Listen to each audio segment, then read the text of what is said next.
Over the past 3 years, I've spent a lot of my time helping a lot of people when it comes to getting a job, internships, even scholarships. And one thing I can say is when people come up to me and ask me, Quincy, how did you secure 80K in scholarships? Or how did you get these different internships? Or how did you get out of unemployment? The number one thing I tell them is that I had a strategy. And the problem with what you are going through and the reason you're not getting the results you want to see in the job market is because you just don't have a strategy.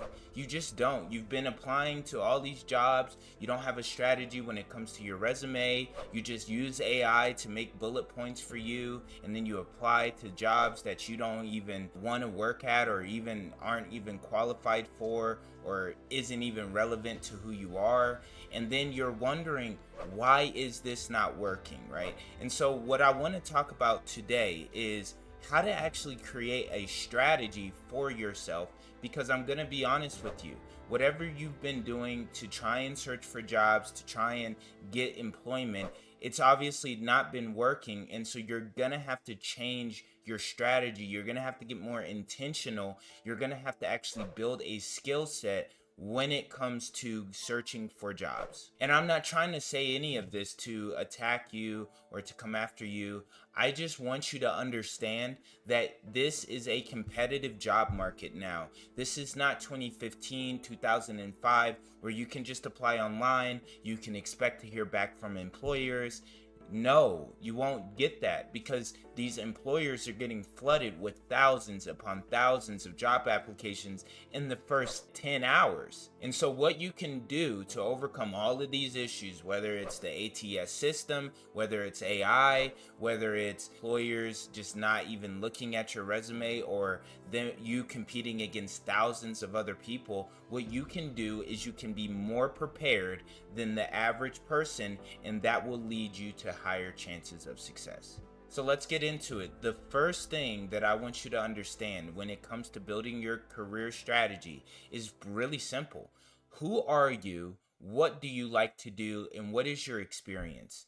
If your experience is in marketing, you're probably going to have to go that route, at least in the beginning stages, only because it's very difficult for you to pivot out of these lanes until you get to a higher level of success in your career, right? So if you want to get employed at any company or anywhere, you have to understand what you bring to the table, what is valuable about what you can do. Not just I'm a hard worker, not just I have a good character, not just I'm going to show up on time. No, no, no. That's not what employers value. Yes, they value that from, the people that they want to hire. Yes. But that's not what they initially want. They want someone that can do the job. They want someone that can come in with experience that can make their life easy. So if you understand who you are, what you like to do, what you're good at, what you're not good at, that's going to really help you narrow down a bunch of different options. I mean, at the end of this, you should only have a couple options that are really viable paths for you in your career. And that's a good thing because that's going to allow you to hyper focus in the industries that you need to be in the rooms that you need to be in. There's plenty of different opportunities out here for you, but because you're so broad and spread out and you're like, I can do everything, I can do this and I can do that and I can do this. Now you're just too spread apart and it causes people to not know who you are.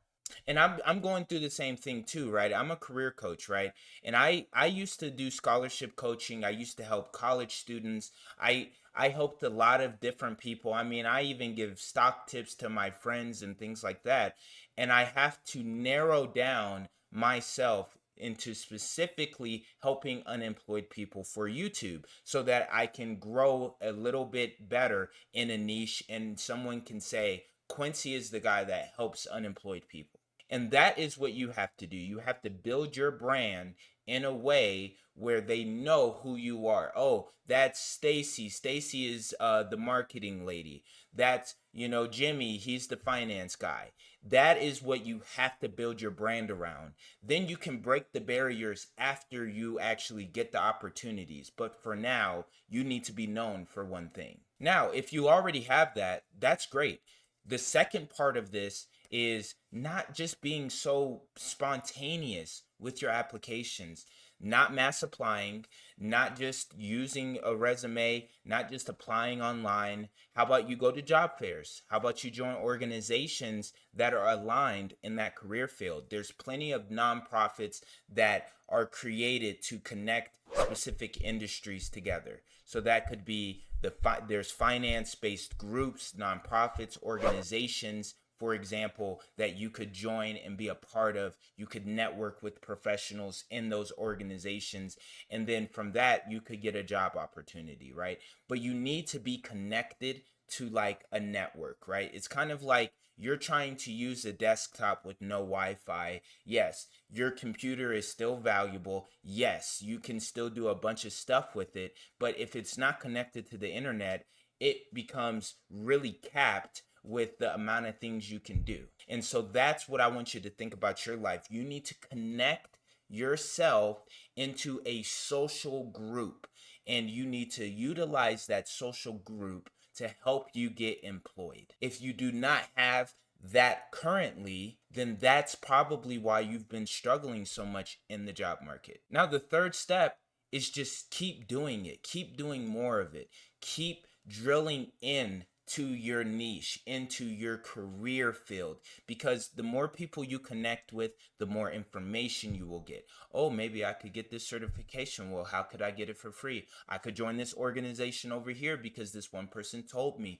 The more you drill in to your niche, the more you know about it, the more you know what companies are hiring, the more you know what companies aren't hiring, the more you know what companies are toxic, the more you know about what you need to do to break into the industry.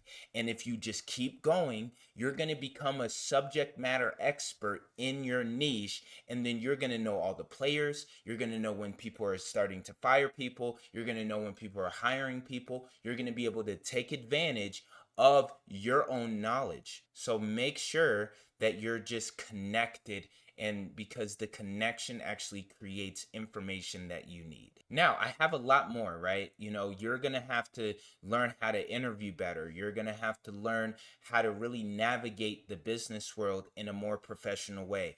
Those videos will be created. I will be coming out with a lot of content. If you need help individually, one on one, make sure you reach out to me. You can schedule a call with me in my bio. I hope you enjoyed this video, and make sure you stay in scope.